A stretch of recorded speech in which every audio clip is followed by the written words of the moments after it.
Olá, sou pastor Carlos Macord, estou aqui no Instituto Jesus Cristo em São José dos Campos, no Vale do Paraíba.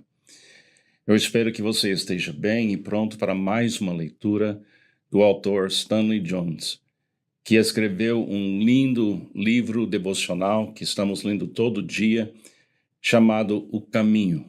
Estamos agora em semana 34, sexta-feira. Semana 34, sexta-feira. E o título é No Escuro. No Escuro. Agora, Stanley Jones vai nos mostrar o poder de paradigmas na maneira que a gente vai interpretando a nossa realidade. No escuro, coisas boas podem acontecer.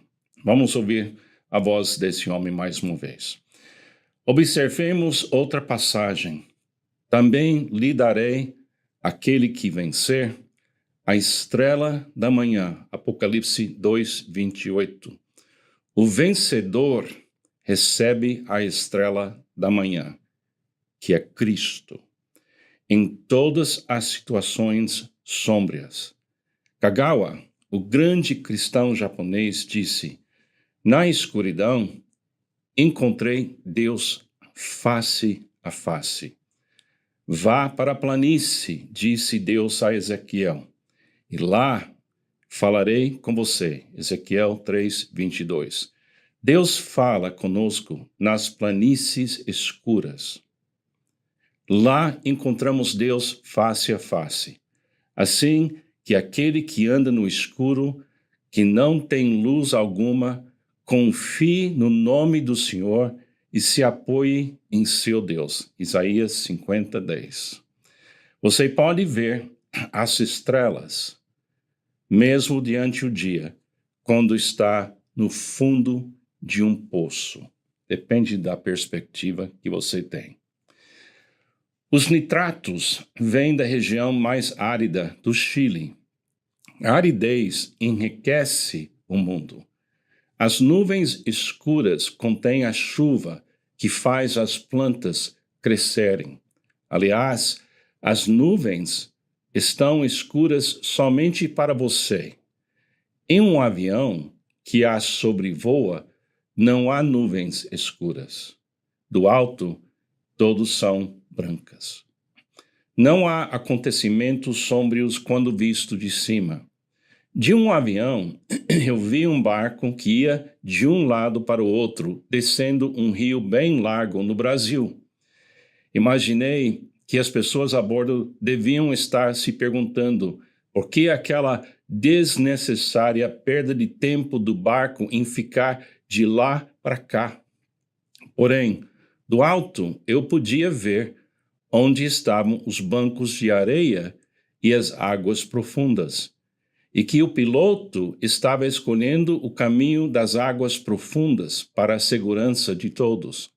Por isso, ele precisava costurar o rio. E assim, o caminho mais longo era o caminho mais curto para casa. Sua frustração talvez esteja fazendo você se desviar de um banco de areia. De cima, você verá tudo claramente um dia. Os índios sul-americanos gostam de remédios amargos. Para eles, remédio que tem com gosto doce não são eficientes. Gostam de aplicar iodo em suas feridas, ainda que cause ardor. Se dói, faz bem, dizem. Você pode tornar suas feridas boas ou ruins, dependendo de como você as encara. Se a sua ferida o faz nutrir a autopiedade, então ela dói e é ruim. Mas se o leva à dedicação, então ela dói e é boa. Está curando você. Em outras palavras, sua dor é a quebra da casca que encerra a sua imaginação. Sua imaginação agora está livre para entender os outros e se solidizar com eles. Aí vem a oração. Ó Cristo, Tu estás me ensinando a entender por meio do sofrer. Eu jamais poderia aprender de outro modo. Então, que a ferida queime e seja boa, pois eu gostaria de ter minha imaginação treinada para compreender a dor dos outros. Então, ensina-me, ajuda-me a aprender. Amém. E a afirmação do dia: antes de ser castigado, eu andava desviado, mas agora obedeço a tua palavra. Salmo 119, 67. Eu acho que esse homem está quase 100% correto em tudo que ele escreveu. Eu também tenho percebido que a minha perspectiva tem que ser uma perspectiva que nasce acima dos problemas e não embaixo dos problemas. Se eu olhar para as circunstâncias perto de mim, eu vou ser uma pessoa cheia de o que ele chama de autopiedade. O autor Oswald Chambers disse que o pior pecado que um cristão pode cometer é ficar cheio de autopiedade. E autopiedade nasce na escuridão ao nosso redor, quando a gente não consegue enxergar o caminho que Deus colocou na nossa frente. A gente quer escapar de umas coisas, mas quando visto do ponto de vista de Deus, revelado em Cristo e nutrido pelo Espírito Santo, a gente pode entrar no momento de calma e descanso. Aí sim, Deus revela para nós a razão.